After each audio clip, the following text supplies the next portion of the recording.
எல்லாரும் நமஸ்காரம். இன்னைக்கு கனிநூற் சிறுத்தாம்பு, அந்த மதுரை எழுதிய அருளிய கனிநூற் சிறுத்தாம்புல 3வது பாட்டு பார்க்க போறோம். 3வது பாட்டை சொல்றேன், கேட்டுக்கோ. திரிதந்தாகிலும் தேவபிரானுடைய கரியகோல திருவுரு காண்பன்னான், பெரியவன் குருகூர் நகர் நம்பிக்கை ஆளறியினாய் அடியேன் பெற்ற நற்பயனே. இதுல என்ன சொல்றாரு, பெருமாளை பார்த்தாராம், இவருக்கு காட்சி கொடுத்தாராம். பெருமாளோட கரிய கோலத்தை பார்த்தாராம். பார்த்ததுலயே அது நம்ம தான் கிடைச்சிருந்தார். அதுக்கு சொன்ன திரிதந்தாகிலும்னா, நான் பெருமாள் வேண்டான்னு இப்போ நம்மாள் வர பார்க்கறேன்ட்டு தாண்டி போயிட்டேன். இருந்தாலும் திரும்பி நான் போற வழிக்கு ஓடி மறுபடியும் எனக்கு காட்சி கொடுத்தார். பெருமாளே நான் போற வழியில ஒரு தடவை நான் பார்க்கல, நான் நம்ம பார்த்து போயிருந்தேன். அதை பார்த்துட்டு என்னை போக விட்டுட்டு மறுபடியும் ஓடி முன்னாடி அதுதான் திரிதந்தாகிலும். மறுபடியும் திரும்பி எனக்கு காட்சி கொடுத்தார். தேவபிரான்றது இந்த இடத்துல அந்த தேவர்களுக்கெல்லாம் ஒரு நித்திய சூரிகளுக்கெல்லாம் உதவி செய்வராக இருக்காரு. அவர் பிரான்னா உதவி செய்பவர், பேருதவி செய்பவர்னு வச்சுக்கோ. பொதுவாக அதுதான் பிரான்றது நமக்கு நன்மை செய்பவர், பேருதவி செய்பவர்னு. இந்த இடத்துல இப்போ தேவபிரானா தேவர்கள்னா நித்திய சூரிகள். இந்த இடத்துல எல்லா தேவர்களையும் குறிக்காது, நித்திய சூரிகள். அவர்களுக்கெல்லாம் உதவி செய்கிறவர். எல்லாருக்கும் உதவி செய்ய மாட்டாருன்னா அது செய்வார். இருந்தாலும் குறிப்பாக பெரிய ஆளுக்கு உதவி செய்யும்போது நம்ம அதை சொல்கிறோம் இல்லையா. இந்த இடத்துல எங்கள் ஒரு இடத்த அடையாளம் சொல்லும்போது நம்ம வீட்டுக்கு பக்கத்தில் இருக்க ஒரு சாதாரண ஆலையாக சொல்கிறோம், பக்கத்தில் இருக்க ஒரு பெரிய கடையை காட்டுறோம், இந்த கடை தான் அடையாளம்ன்றோம். அது மாதிரி நித்திய சூரியர்களை அதை அடையாளமாக காட்டுறாரு. இந்த இடத்துல தேவபிரான் தேவர்களுக்கெல்லாம் உதவி செய்பவர். தேவபிரானுடைய அவருடைய கரிய கோலம்ன்றது, கோலம்னாலே அழகுன்னு ஞாபகம் வச்சுக்கோ. கரிய கோலம்னா கருப்பு அழகான், அதுதான் சொல்றாங்க. கரிய கோல திருன்றது கரிய கோலன்றது அழகான கருமையான, திருன்றது மகாலட்சுமி, உருன்றது இவரோட உருவம். மகாலட்சுமியுடன் சேர்ந்த இவருடைய உருவம், பெருமாளுடைய உருவம். மகாலட்சுமியுடன் சேர்ந்த தேவபிரானுடைய உருவம், அதுதான் திருவுருன்றது. நல்லா திருன்னு வந்திருக்கிறதுனால இதில் மகாலட்சுமி சேர்ந்திருக்கா. 2 பேரும் சேர்ந்து கல்யாண கோலத்தில் 2 பேரும் மகாலட்சுமி தம்பதியராக காட்சி கொடுக்கறதுக்கு வராலாம். இவருக்கு ஒரு தடவை கொடுக்க வராலாம். இவருக்கு பார்க்கல, இவர் பாட்டுக்கு போயிட்டு இருக்காரு. அதையும் தாண்டி மறுபடியும் வந்திருக்கேன் பாருனான்னு காட்டுறாங்க. அது என்னன்னு சொல்றாரு பாருங்க, அது எப்படின்னு. பெரியவரு திரிதந்தாகிலும் தேவபுரானுடைய கரிய கோல திருவுரு காண்பனான். கரிய அழகான கருப்பான கோல அழகான திரு மகாலட்சுமி மகாலட்சுமியுடன் கூடிய இந்த பெருமாளுடைய உருவத்தை காண்பன் நான் கண்ணால கண்டு வணங்கினேன். அதை சொல்ற பெருமாளை நான் அந்த மாதிரி சேவிச்சேன். அதை சொல்லிட்டு காண்பன் நான். அது என்னன்றதை சொல்ல அடுத்த வழியை கவனிங்க.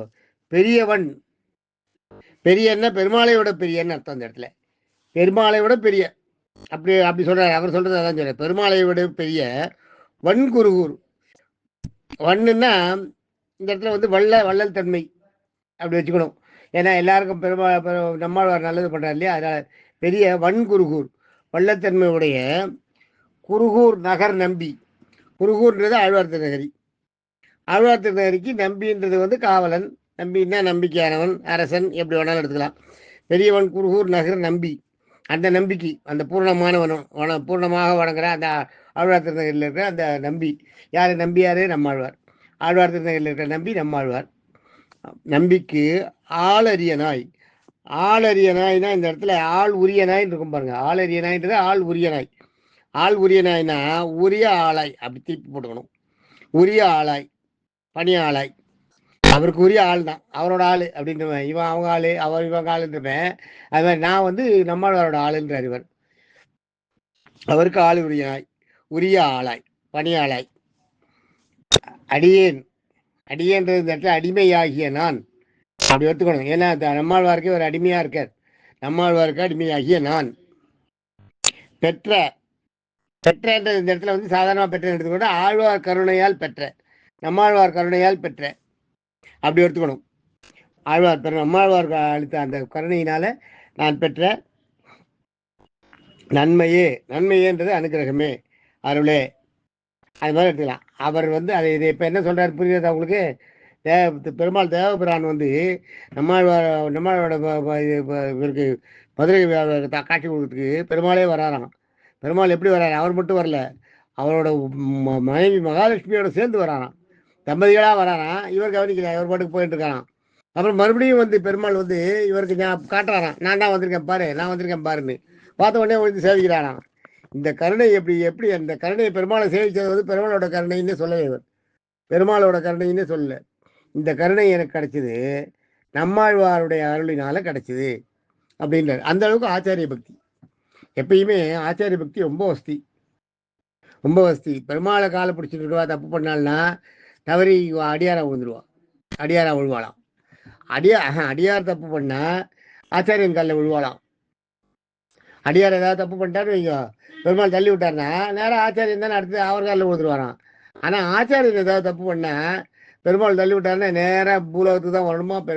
மனுஷ பிரிவி எடுத்து மாயையில் மாட்டிட்டு அவஸ்தைப்பட்டு பெருமாள் கொடுக்குற அந்த அந்த தண்டனையை அனுபவிச்சுட்டு தான் போகணுமோ.